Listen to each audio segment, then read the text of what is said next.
Friends, welcome back to my channel. अगर आप भी यूपी बीएड एंट्रेंस एग्ज़ाम की तैयारी कर रहे हैं और आपका ऑप्शनल सब्जेक्ट इंग्लिश है तो ये चैनल बस आपके लिए ही है, क्योंकि इस चैनल पर आपको कराए जाते हैं मॉक टेस्ट, जिससे आप अपनी तैयारी का अंदाज़ा लगा सकते हैं। इससे पहले 2 मॉक टेस्ट पहले ही कराए जा चुके हैं और आज ये मॉक पेपर नंबर 3 है। अगर आपने वो दोनों मॉक टेस्ट ना किए हों तो आप चैनल पर विजिट करके उन्हें सॉल्व कर सकते हैं और अपनी तैयारी का अंदाज़ा लगा सकते हैं। तो चलिए टाइम ना वेस्ट करते हुए शुरू करते हैं आज की video.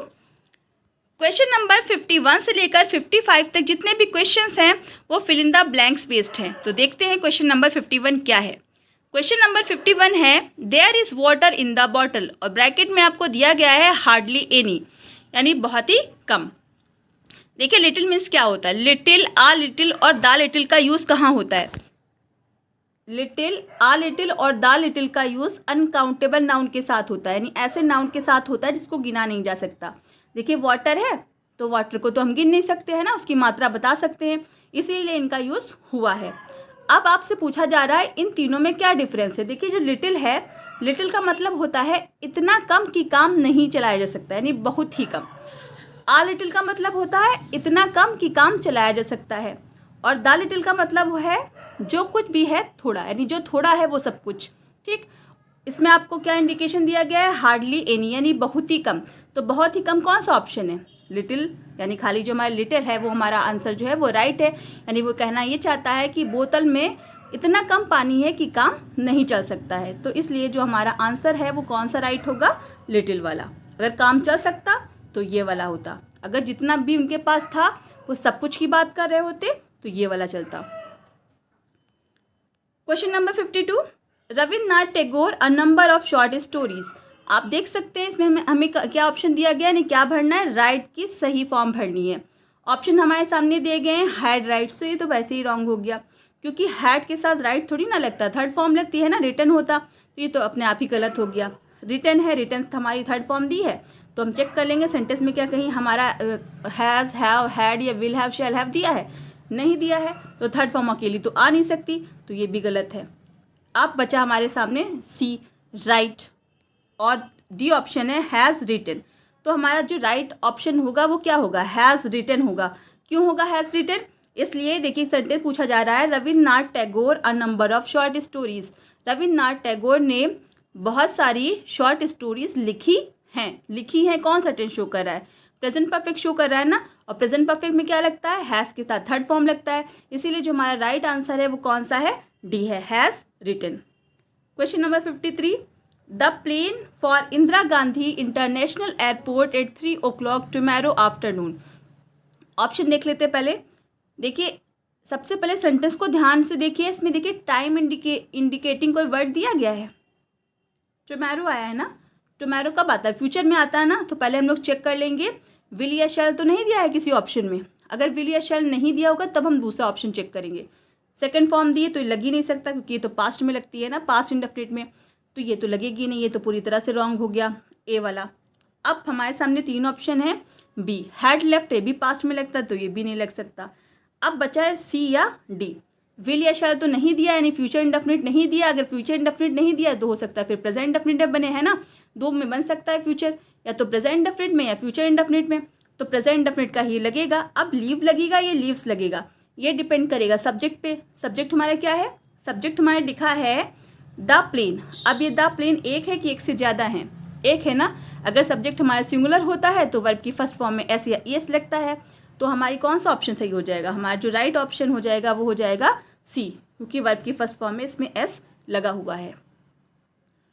Question number 54, neither of them present.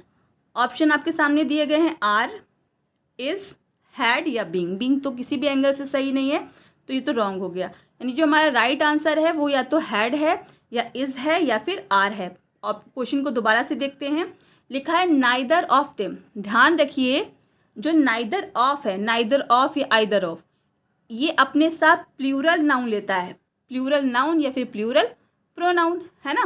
ये देखिए देम लिखा है, दे का ऑब्जेक्टिव केस लिखा हुआ है, प्लूरल है ये, ठीक है। सबसे पहले ये याद रखिए, 2 तरह से पूछा जा सकता है, जब भी सेंटेंस में आपको नाइदर ऑफ या आइदर ऑफ दिखाई दे तो अपने साथ ये प्लूरल नाउन लेगा या प्लूरल प्रोनाउन लेगा, ले लिया, ठीक।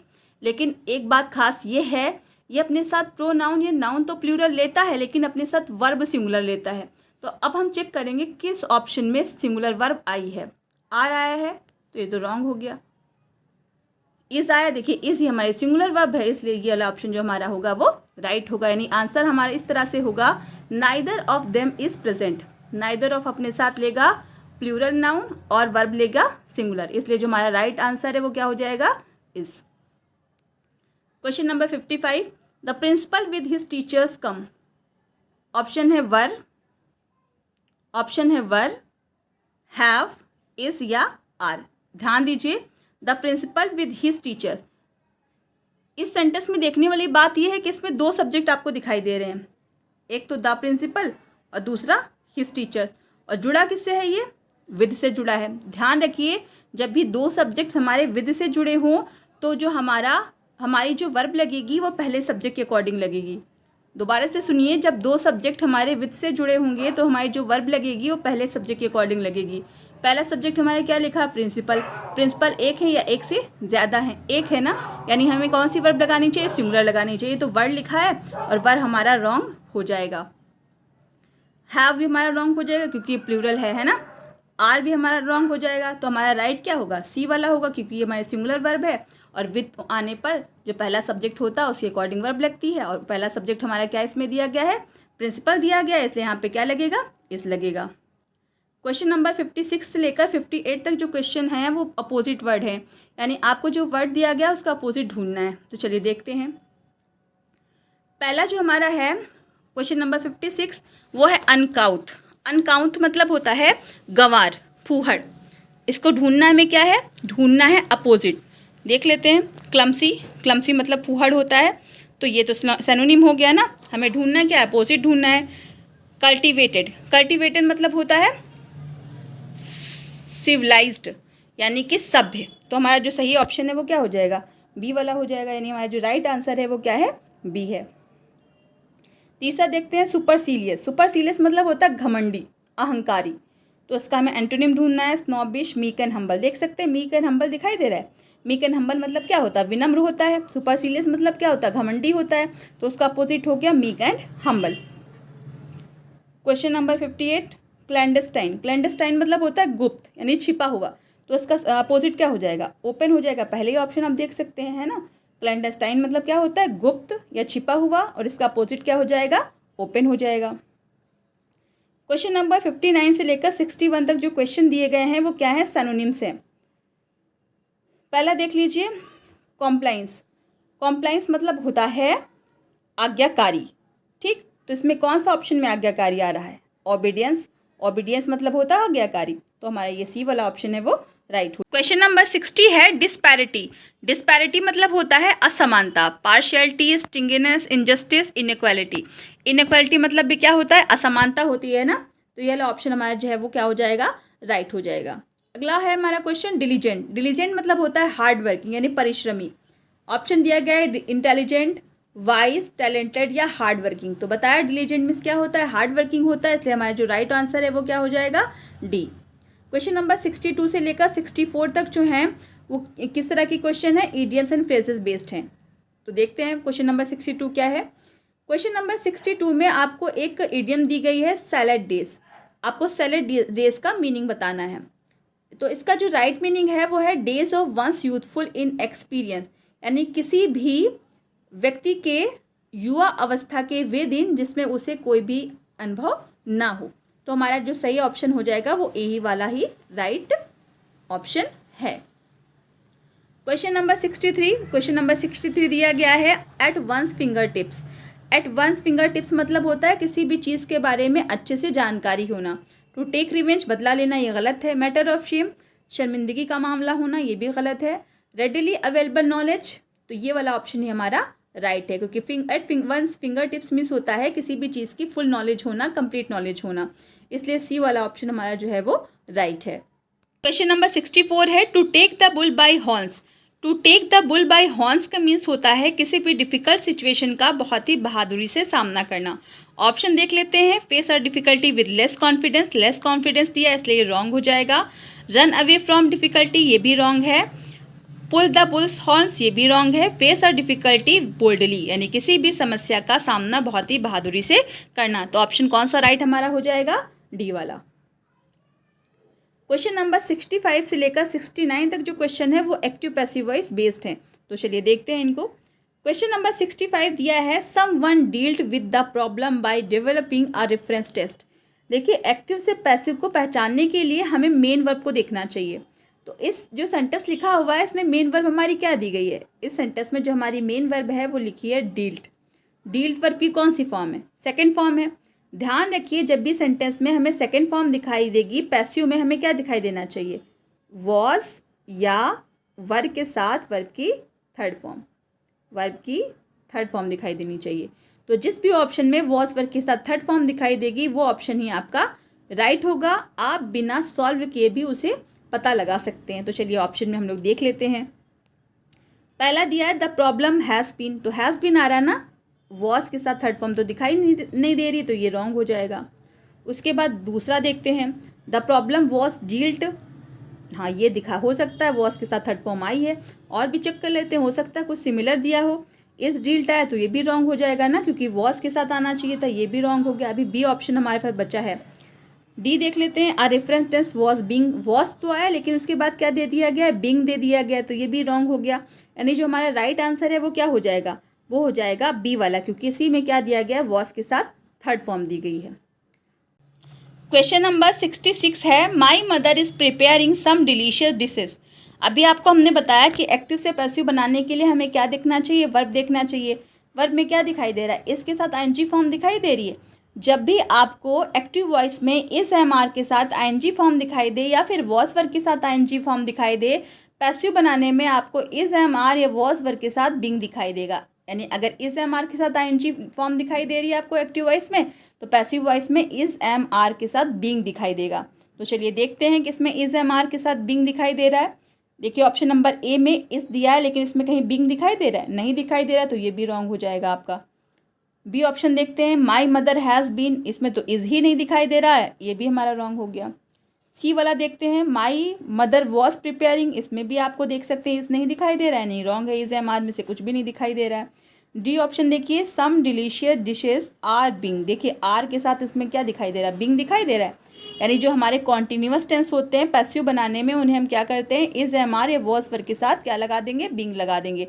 तो जिसमें आपको कॉन्टिन्यूअस आपको जब एक्टिव में दिखाई दे तो पैसिव में क्या देखना चाहिए आपको? इस एम आर या वॉज वर्ब के साथ बिंग देखना चाहिए। तो ऑप्शन हमारा जो डी है वो राइट है। क्वेश्चन नंबर 67 है, you must never say that he was ungenerous. देखिए एक्टिव वॉइस में लिखा है और आपको पैसिव बनाना है। ध्यान देने वाली बात यह है कि सेंटेंस जो लिखा गया है वो कॉम्प्लेक्स लिखा है। कॉम्प्लेक्स का मतलब है, देखिए सेंटेंस में आपको दो सेंटेंसेस दिखाई दे रहे हैं। एक तो लिखा है यू मस्ट नेवर से, दूसरा लिखा है ही वॉज अनजनरस, और इसमें कंजक्शन क्या लगा है? दैट लगा है। तो जब भी आपको इसमें कॉम्प्लेक्स सेंटेंस दिखाई दें तो ध्यान रखने वाली बात यह है कि कंजक्शन के बाद जो भी हमारा सेंटेंस लिखा है वो चेंज नहीं होगा। चेंज होने वाला जो पार्ट है वो पहला ही है, यानी जो चेंज होगा वो होगा यू मस्ट नेवर से। अब इसे चलिए हम लोग चेंज करते हैं। सबसे पहले देखना हमें यह है कि से के बाद क्या हमारा कोई ऑब्जेक्ट दिया है? नहीं दिया है ना। अगर कोई ऑब्जेक्ट नहीं दिया है तो हमें क्या बना लेना है? इट मान लेना है, उसको मान लिया। अब इसमें वर्ब जो होगी वो लिखेंगे, मस्ट है तो हम लिख लेंगे मस्ट। उसके बाद नेगेटिव वर्ड यूज हुआ यानी नेवर यूज हुआ है तो हम लिखेंगे नेवर। ये देखिए मॉडल वर्ब यूज हुई है ना, मॉडल में क्या होता है? पैसिव बनाने में बी बढ़ जाता है ना, तो हम यहाँ बढ़ा लेंगे बी। फिर जो हमारी वर्ब है उसकी थर्ड फॉर्म लगा लेंगे। वर्ब हमारी क्या दी गई है? वर्ब हमारी दी गई से, और से की थर्ड फॉर्म क्या होती है? सेड होती है। ठीक, यानी कि सेंटेंस जो हमारा है वो बन गया। इसमें हम जो हमारा एजेंट है नहीं, जो हमारा सब्जेक्ट है उसको हम नहीं लिखेंगे। उसके आगे हमें ऐसे लिख देना है, that he was ungenerous. Generous, तो ध्यान से देख लीजिए सेंटेंस को, it must never be said that he was ungenerous. ये सेंटेंस आपको जिस भी आपके ऑप्शन में दिखाई देगा वो ऑप्शन आपका राइट होगा। तो चलिए देख लेते हैं। ऑप्शन नंबर है, it must never be said that he was ungenerous. पहले में ही आपको ये ऑप्शन आपको दिखाई दे रहा है, यानी जो हमारा राइट ऑप्शन है वो कौन सा है? ए है। Question number 68, someone has picked my pocket. अब आप देखिए इसमें वर्ब आपको क्या दिखाई दे रही है? हैज़ दिखाई दे रही है ना। हैज़ दिखाई दे रहा है, इसका मतलब जो पैसिव वॉइस आपका बना होगा उसमें हैज़ के साथ या हैव के साथ बीन लगा होगा। ध्यान रखिए, जब भी आपको एक्टिव वॉइस में has, have, had, will have या शैल हैव के साथ थर्ड फॉर्म दिखाई देगी, पैसिव वॉइस में आप क्या करेंगे, has, have, had, will have या शैल हैव के बाद बीन बढ़ा देंगे। तो जिस ऑप्शन में हैज़ या हैव के बाद बीन लगा होगा वो ऑप्शन हमारा राइट होगा। क्या पहले ऑप्शन में लगा है? नहीं लगा है, तो ये हमारा क्या हो गया, ये हमारा रॉन्ग हो गया। दूसरा देखते हैं, दूसरे ऑप्शन में भी नहीं लगा, देखिए वॉज लगा है ना, तो ये भी रॉन्ग हो गया। तीसरा ऑप्शन क्या है, देखिए हैज़ बीन आया है, हैज़ बीन के साथ थर्ड फॉर्म लगी है, यानी हमारा जो राइट आंसर है वो क्या है, सी वाला हो गया। इसमें ध्यान रखिए जो डी ऑप्शन है वो राइट इसलिए नहीं है क्योंकि इसमें पास्ट की वर्ब हैड दी गई है, जबकि हमारा जो सेंटेंस है उसमें कौन सी वर्ब दी गई है, प्रेजेंट की वर्ब दी गई है, हैज़ या हैव। एक बार चेक कर लीजिए, ये देख लीजिए, लिखा है हैज़ पिक्ड, इसलिए जो हमारा ऑप्शन है वो कौन सा राइट होगा, ऑप्शन नंबर राइट होगा C. Question number 69, who taught her such thing. आप देख सकते हैं सेंटेंस में किससे शुरू हो रहा है, हु से शुरू हो रहा है, और वर्ब कौन सी आई, टॉट आई है। टॉट वर्ब की कौन सी फॉर्म है, टॉट वर्ब की सेकंड फॉर्म है। अगर सेकंड फॉर्म दिखाई दे रहा है तो आपको सेंटेंस में क्या ढूंढना है, वॉज या वर के साथ थर्ड फॉर्म लगी होगी। ध्यान रखिए जब भी कोई सेंटेंस हु से शुरू होगा तो पैसिव वॉइस में बदल जाएगा बाय हुम। ठीक, बाय हुम लिखेंगे, उसके बाद हमें क्या लिखना है, जो ऑब्जेक्ट है उसके अकॉर्डिंग वॉज या वर लगाना है। तो ऑब्जेक्ट हमारा हर है, हर बदल जाएगा शी में, शी के साथ क्या लगेगा, वॉज लगेगा। फिर जो हमारा ऑब्जेक्ट है उसको सब्जेक्ट बना लेंगे, शी, है ना। फिर जो हमारा एक्स्ट्रा वर्ड है उसे लिखेंगे, सॉरी जो हमारी वर्ब है उसको लिखेंगे, फिर जो हमारे एक्स्ट्रा वर्ड है उसको लिखेंगे। थिंग्स लास्ट में लगा लेंगे, क्वेश्चन मार्क लगा लेंगे। यानी जिस भी ऑप्शन में by whom was she taught such things दिखाई देगा वही ऑप्शन आपका राइट है। तो चलिए देख लेते हैं। Option number A by who आया, रॉन्ग हो गया। ऑप्शन नंबर बी तो बाय हुम से शुरू ही नहीं हुआ है। Option number C by whom से शुरू हो रहा है, और ऑप्शन नंबर डी भी बाय हुम से शुरू हो रहा है। अब हमें देखना ये है कि वो हमारा सी ऑप्शन राइट है कि डी ऑप्शन। देखिए बाय हुम लगा है, बाय हुम लगा है, ठीक है, लेकिन डिफरेंस इसमें क्या है, जो हमारा डी वाला है उसमें हेल्पिंग वर्ब आई है और जो हमारा सी वाला है उसमें सब्जेक्ट आया है। ध्यान रखिए क्वेश्चन वर्ड के तुरंत बाद क्या आती है, हेल्पिंग वर्ब आती है ना, यानी जो हमारा डी ऑप्शन है वो राइट है, क्योंकि हमारा जो क्वेश्चन वर्ड है उसके बाद आना चाहिए हेल्पिंग वर्ब, हेल्पिंग वर्ब के बाद क्या आना चाहिए, सब्जेक्ट आना चाहिए। तो ये हमारा बिल्कुल सही सीक्वेंस में दिया गया, इसलिए डी ऑप्शन हमारा राइट हो जाएगा। क्वेश्चन नंबर 70 से लेकर 76 तक जितने भी क्वेश्चन हैं वो क्या हैं, आपके करेक्शन है, यानी कि आपको एरर स्पॉट करना है। क्वेश्चन नंबर 70 लिखा है, solving this problem has taken me more longer than I expected.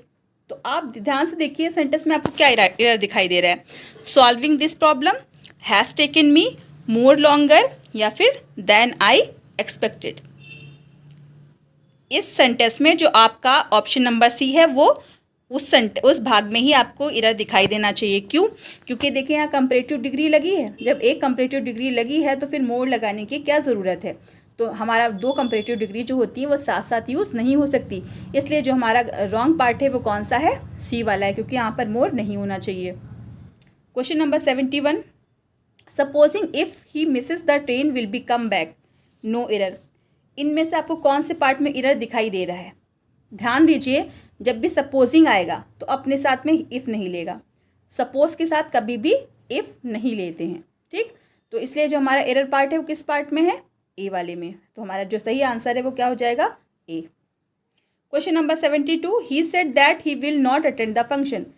कौन सा पार्ट आपको रॉन्ग दिखाई दे रहा है? ध्यान से देखिए, सेंटेंस लिखा है ही सेड, अगर ये हमारी पास्ट में है यानी वर्ब की सेकेंड फॉर्म दी गई है, तो जो हमारा ये पार्ट है उसमें भी वर्ब की सेकेंड फॉर्म यानी वो भी पास्ट टेंस में ही होना चाहिए। अगर ये पास्ट टेंस में है तो ये भी पास्ट टेंस में होगा, जब ये पास्ट टेंस में, लेकिन यहाँ क्या दिया है, प्रेजेंट टेंस में दिया है, तो ये हमारा क्या हो जाएगा, रॉन्ग हो जाएगा। प्रेजेंट टेंस है मतलब फ्यूचर टेंस में दिया गया है ना, विल लिखा है तो फ्यूचर टेंस में दिया गया है। तो अब ध्यान देने वाली बात ये, सेकेंड फॉर्म है, इसको भी सेकेंड फॉर्म कर लेंगे, यानी विल को हम बदल लेंगे पास्ट में वुड में। तो हमारा रॉन्ग कौन सा पार्ट हो गया, बी वाला, ठीक। यानी जो पार्ट जिस टेंस में ये पार्ट होगा उसी टेंस में ये पार्ट होगा। Question number 73, the teacher ask John that why he was late. कौन सा ऑप्शन रॉन्ग है? ध्यान से देखिए, जो ऑप्शन नंबर सी है वो आपका एरर है उस पार्ट में। कैसे एरर है? देखिए जो क्वेश्चन वर्ड है वो खुद ही कंजक्शन है ना, तो फिर इसके लिए दैट लगाने की क्या ज़रूरत है। यहाँ पे जो दैट लगा है वो रॉन्ग लगा है, इसलिए ये पार्ट जो है वो रॉन्ग है। Question number 74, the father as well as the sons were involve in the murder, या फिर नो एरर। देखिए ध्यान से सुनिए, जब भी सेंटेंस में दो सब्जेक्ट एज वेल एज से जुड़े होंगे तो वर्ब हमेशा पहले सब्जेक्ट के अकॉर्डिंग लगेगी। ठीक है, जब भी कोई हमारा दो सब्जेक्ट एज वेल एज से जुड़े होंगे तो वर्ब हमारी किसके अकॉर्डिंग लगेगी, पहले सब्जेक्ट के अकॉर्डिंग लगेगी। पहला सब्जेक्ट क्या लिखा है, सिंगुलर लिखा है ना, यानी वर्ब हमारी सिंगुलर होनी चाहिए। अब हम चेक करेंगे वर्ब कौन सी लगी है। देखिए इस वर्ब हमारी क्या लिखी है, वर्ड लिखी है, और वर्ब कौन सी वर्ब है, सिंगुलर तो है नहीं, प्लूरल है ना, तो हमें यहाँ पे सिंगुलर करना चाहिए, यानी यहाँ पर होना चाहिए वॉज। तो एरर किस पार्ट में है, बी पार्ट में है।